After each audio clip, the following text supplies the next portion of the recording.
Law of attraction அப்படிங்கிற ஒரு particular law வேலை செய்யணும் அப்படின்னா அதுக்கு தேவையான முக்கியமான பகுதிகள் என்னென்னு பார்க்கலாம். முதல்ல ஒரு ஸ்ட்ராங்கான மைண்ட் செட், அதாவது ஒரு வலிமையான எண்ணம். நாம் எதை நினைக்கிறோமோ அது இந்த உலகத்தில் ஒரு பொருளாகவோ இல்லை ஒரு சூழலாகவோ மாறுது. ஜிம் கேரி அப்படின்னு ஒரு அமெரிக்க நடிகர் ஒருத்தர் இருந்தார். லா ஆஃப் அட்ராக்ஷன் வேலை செய்யுது, நான் அதை பயன்படுத்தியிருக்கேன் அப்படின்னு பல பிரபலங்கள் சொன்னாங்க. அதில் ஜிம் கேரியும் ஒருத்தர். எண்ணம் பொருட்களாகவோ இல்லை சூழலாகவோ பரிணமிக்கும் அப்படின்றத நாம் இன்னும் ரொம்ப ஆழமாக புரிஞ்சிக்க வேண்டியது இருக்குது. ஜிம் கேரி ஒரு சிறந்த நடிகர் ஆகணும் அப்படின்னு ஆசைப்பட்டார். அதற்கான முயற்சிகளில் நிறையா ஈடுபட்டு இருந்தார், நிறைய ஆடிஷனுக்கு போனார். இருந்தாலும் அது அவருக்கு பெருசாக பலன்களை எதுவும் தரல. அவருடைய வாழ்க்கையில் ஒரு சில இலக்குகள் அந்த மாதிரி கூட இருந்திருக்கு. அவர் ஒரு விஷயம் பண்ணியிருக்காரு. என்ன பண்ணியிருக்காருன்னா, அவருக்கு அவரே ஒரு செக்கை எழுதியிருக்காரு. $10 மில்லியன் அப்படிங்கிற ஒரு தொகையை ஒரு செக்கில் எழுதிட்டு, இதுதான் என்னோடய கோல், இதுதான் என்னோடய ட்ரீம், இதுதான் என்னோடய இலக்கு அப்படிங்கிறத ரொம்ப ஆழமாக நம்பியிருக்காரு. அவருக்கு என்ன வேணும் அப்படிங்கிற அவரோட எண்ணத்தை ரொம்பவே ஆழமாக பிரதிபலிக்கிற மாதிரி அவர் விரும்பின தொகையை அந்த செக்கில் எழுதியிருக்காரு. அதுக்கப்புறம் அவருக்கு படத்தில் நடிக்க வாய்ப்பு கிடைச்சிது. அதன் மூலமாக அவருக்கு வந்த பணம் $10 மில்லியன்.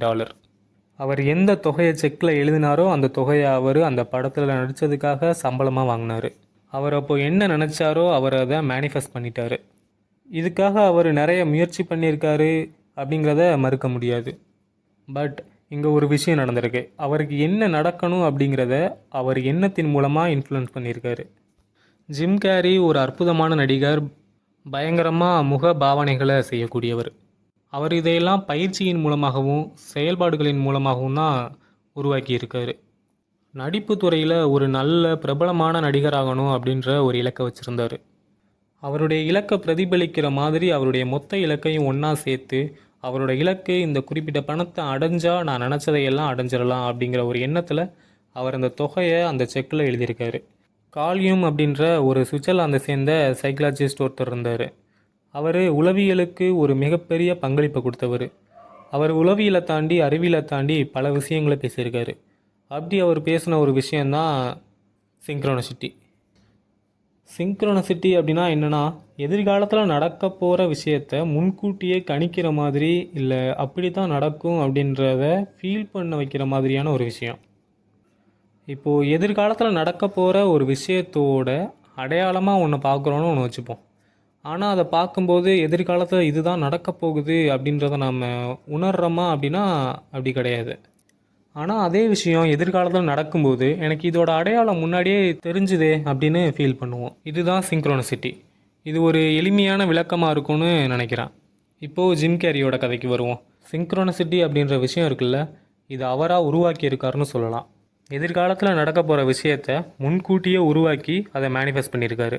எதிர்காலத்தில் எனக்கு கிடைக்க போகிற விஷயம் இப்படி தான் இருக்கணும் அப்படின்னு தன்னோட எண்ணத்தின் மூலமாக இன்ஃப்ளூயன்ஸ் பண்ணியிருக்காரு. அதுவும் நம்மளால் கட்டுப்படுத்த முடியாத ஒரு விஷயத்தை நம்மளோட எண்ணத்தின் மூலமாக இன்ஃப்ளூயன்ஸ் பண்ணுறது. ஸோ கிட்டத்தட்ட ஜிம் கேரி இதை தனக்கு சாதகமாக பயன்படுத்தியிருக்காரு. எண்ணம் பொருட்களாகவோ இல்லை சூழலாகவோ பரிணமிக்கும் அப்படின்ற ஒரு விஷயத்தை எப்படி புரிஞ்சுக்கலான்னா, சிங்க்ரோனசிட்டி அப்படின்ற ஒரு விஷயம் இந்த உலகத்தில் நடந்துகிட்ருக்கு. இதை ஒருத்தரால் உணர மட்டுமே முடியும். இப்போ நான் சொல்லும்போது இந்த மாதிரியான ஒரு விஷயம், இந்த மாதிரியான ஒரு சூழல் எனக்கு நடந்திருக்கு அப்படின்னு ஒரு சில பேர் ஃபீல் பண்ணியிருக்கலாம். எல்லோரும் ஃபீல் பண்ணியிருப்பாங்களா அப்படின்னா அது கேள்விக்குறி தான். ஆனால் எனக்கு அப்படி நடந்திருக்கு. என்னோடய வாழ்க்கையில் நான் அந்த மாதிரி தான் இருக்கணும், இந்த மாதிரி தான் நடந்துக்கணும் அப்படின்னு நான் நினைக்கும் போதோ, இல்லை அந்த மாதிரியான அடையாளங்கள் எனக்கு தென்படும் போதோ, அதே மாதிரியான விஷயம் எனக்கு நடந்ததை நான் அனுபவிச்சிருக்கேன். இப்போது சில பேர் நினைக்கலாம், இது நம்ம மனித வாழ்க்கையோட இல்லை மனித முன்னேற்றத்துக்கான பாதையாக இது எடுத்துகிட்டு போகாதே அப்படின்னு பல பேர் நினைக்கலாம். ஒரு சில மூட நம்பிக்கைகள் உண்மையாகவே நம்ம வாழ்க்கைக்கு தீங்கு விளைவிக்கக்கூடியதாக இருக்குது. அந்த மாதிரியான மூட நம்பிக்கைகளை நம்ம வாழ்க்கையிலேருந்து ஒதுக்க வேண்டியது ரொம்பவே அவசியம். ஆனால் அதுக்காக எல்லாத்தையும் தூக்கி எறியணும்னு அவசியம் இல்லை. ஒரு சில நம்பிக்கைகள் நம்ம மனித வாழ்க்கையோட முன்னேற்றத்திற்கு ரொம்பவே பாசிட்டிவாக வேலை செய்யுது. அதனால் நம்ம எல்லாத்தையும் ஒதுக்கணும் அப்படின்னு அவசியம் இல்லை. இதை சொன்னது கூட அந்த சைக்காட்டிஸ்ட் கால்யூம் தான். இப்போ நான் சொல்ல வர கருத்து என்னென்னா, எதிர்காலத்தில் உங்களுக்கு என்ன நடக்கணும் அப்படிங்கிறத நீங்கள் உங்கள் எண்ணத்தால் அதை உறுதியாக இன்ஃப்ளூயன்ஸ் பண்ணணும். நெப்போலியன் ஹில்லோட ஒரு புத்தகத்தில் ஒரு கோட் வரும், மிகப்பெரிய ஒரு ஓக் மரம் ஒரு சிறிய விதைக்குள் தூங்கி கொண்டிருக்கிறது அப்படின்னு. இந்த விதைகள் தான் நம்மளோட எண்ணம். அந்த விதைக்கு ஒரு பொட்டென்ஷியல் இருக்குது. எதிர்காலத்தில் ஒரு மிகப்பெரிய மரமாக வளர்கிறதுக்கான பொட்டென்ஷியல் தான் அது. நம்முடைய எண்ணத்தையும் விதையையும் கம்பேர் பண்ணி பார்க்கணும் ஃபிலாசபிக்கலாக. எதிர்காலத்தில் நடக்க போகிற மிகப்பெரிய ஒரு விஷயத்துக்கான பொட்டென்ஷியல் இருக்குது. இல்லை எதிர்காலத்தில் அது எப்படி நடக்கணும் அப்படிங்கிற பொட்டன்ஷியலை உருவாக்கக்கூடிய தன்மை நம்மளோட எண்ணத்துக்கு இருக்குது. இதனால தான் பொதுவாக நம்முடைய எண்ணங்களை பாசிட்டிவாக வச்சுக்கணும் அப்படின்னு சொல்கிறது. இப்போது உதாரணத்துக்கு உங்ககிட்ட ஒருத்தர் வந்து உங்களால் 100 கிலோ வெயிட் தூக்க முடியுமா அப்படின்னு கேட்டால் நம்மள சில பேர் முடியாதுன்னு தான் சொல்லுவோம். ஆனால் இப்போ உங்களுக்கு 1 வருஷம் டைம் இருக்குது.